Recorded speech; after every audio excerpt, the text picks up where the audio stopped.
ఒకప్పుడు ఫిట్విల్ అనే రంగుల కార్టూన్ పట్టణంలో బన్నీ బెన్ అనే చిన్న అబ్బాయి ఉండేవాడు. అతనికి క్యారెట్లంటే చాలా ఇష్టం కావడంతో అందరూ అతన్ని బన్నీ బెన్ అని పిలిచేవాడు. బెన్ రోజంతా కార్టూన్ చూడడం, స్నాక్స్ తినడం మాత్రమే చేసేవాడు. బయట ఆడడంటం, పరిగెత్తడం, దూకడం అతనికి ఇష్టం ఉండేది కాదు. ఒకరోజు బెన్ తన పెంపుడు కుక్క స్పార్క్ వెంబడి పరిగెత్తడానికి ప్రయత్నించాడు. కానీ కొద్దిసేపటికే చాలా అలసిపోయాడు. అయ్యో, నాది బలహీనంగా ఉంది అని బెన్ బాధగా అన్నాడు. అప్పుడే పెద్ద చిరునవ్వుతో కోచ్ క్యాట్ అక్కడికి దూకుతూ వచ్చాడు. హలో బెన్, నువ్వు బలంగా ఆనందంగా ఉండాలనుకుంటున్నావా అని కోచ్ క్యాట్ అడిగాడు. అవును అని బెన్ చెప్పాడు. అప్పుడు కోచ్ క్యాట్ అన్నాడు, రోజూ కొంచెం వ్యాయామం చేయడం మొదలు పెడదాం.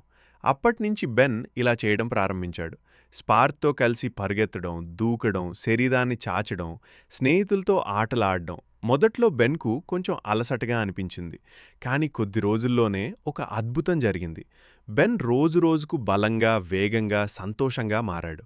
ఒక ఉదయం బెన్ సులభంగా పరిగెత్తి, దూకి పెద్దగా నవ్వాడు. వావ్!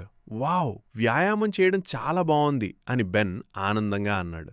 ఆ రోజు నుంచి బెన్ ప్రతిరోజు వ్యాయామం చేయడం మొదలుపెట్టాడు. తన స్నేహితులందరికీ కూడా ఇలా చెప్పాడు. వ్యాయామం మన శరీరాన్ని ఆరోగ్యంగా, మన మనసును ఆనందంగా